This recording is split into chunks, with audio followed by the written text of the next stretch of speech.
자, 오늘은요, 좀 흥미로운 주제를 다뤄볼 거예요.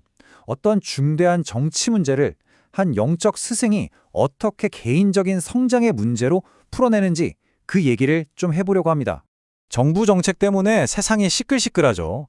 많은 분들이 걱정하고 또 불안해하고요. 바로 이런 현실적인 불안감, 여기서부터 오늘 이야기를 시작해 보겠습니다. 그런데 말이죠. 만약에 이 모든 문제의 원인이 그 정책 자체가 아니라면 어떨까요? 자, 바로 이 질문에서부터 관점이 확 바뀌게 됩니다. 밖에서 벌어지는 일이 아니라 우리 안을 들여다보게 되는 거죠. 자, 그래서 오늘 우리가 함께 따라가 볼 여정은 이렇습니다. 먼저 나라 전체의 주택 불안 문제에서 시작해서요. 과도기라는 새로운 개념을 살펴보고 그럼 우리는 어디에 집중해야 하는지, 또 그게 에너지 법칙과 어떻게 연결되는지, 그리고 세상사와 거리를 두는 힘은 뭔지, 마지막으로 이 모든 걸 통해 우리가 찾아야 할 진짜 임무는 무엇인지 차근차근 짚어볼게요. 첫 번째, 국가적 주택 불안입니다.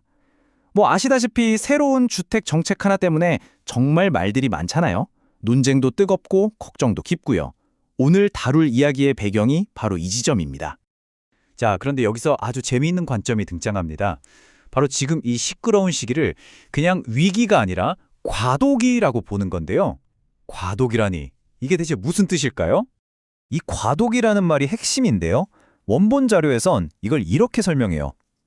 밖에서 무슨 일이 벌어지든 그건 그냥 인류가 겪는 자연스러운 변화의 과정일 뿐이니까 거기에 신경 쓰지 말고 오히려 내 안을 들여다보고 나를 발전시키는 공부를 할 시간이다 라고 말이죠. 그럼 이 개념이 어떻게 이어지는지 볼까요? 이 과도기를 잘 보내려면 우리가 뭘 해야 하느냐? 바로 우리의 초점을 완전히 바꿔야 한다는 겁니다. 외부에서 내부로요. 핵심은 바로 이 구절에 담겨 있어요. 내부터 좀 갖추가지고. 그러니까 바깥 세상 탓하기 전에 나한테 부족한 게 뭔지 먼저 보고 그걸 채우는 데 집중하라는 거죠. 그렇게 스스로를 단단하게 만들면 웬만한 부정적인 외부 영향력에는 끄떡없게 된다는 그런 믿음인 겁니다. 자, 그리고 이 철학의 바탕에는 에너지의 법칙이라는 게 깔려 있습니다. 이게 뭐냐면 내가 어디에 정신을 집중하느냐에 따라 바로 그와 비슷한 종류의 에너지가 내 삶으로 끌려온다는 거예요. 생각하는 대로 현실이 만들어진다는 거죠. 이 그림을 보시면 확 와닿으실 거예요. 여러분은 왼쪽과 오른쪽 어디에 에너지를 쏟고 싶으신가요? 왼쪽처럼 계속 안 좋은 뉴스만 쳐다보면서 걱정만 하면 그 어두운 에너지가 내 삶의 힘든 일을 끌어당긴대요. 심지어 3년 동안 그러면 얼굴빛까지 어두워진다고 하죠. 반면에 오른쪽을 보세요. 의식적으로 즐거운 일, 재미있는 일에 집중하는 거예요. 그러면 그 밝은 에너지가 긍정적인 성장을 이끌고 3년이면 외모까지 환하게 바뀔 수 있다는 겁니다. 정말 내가 집중하는 게 그대로 내가 되는 거죠. 그럼 이 즐거움의 에너지는 어떻게 커지는 걸까요? 한번 보세요. 먼저 나를 위해 아주 작은 즐거운 순간이라도 만드는 거예요. 그러면 그 긍정적인 기운이 2배로 불어난다고 합니다. 이런 즐거운 순간들이 계속 쌓이면 내 안에 긍정 에너지가 점점 커지겠죠? 그러다 보면 마침내 내 바깥의 현실까지 바꾸기 시작한다는 겁니다. 마치 눈덩이처럼요.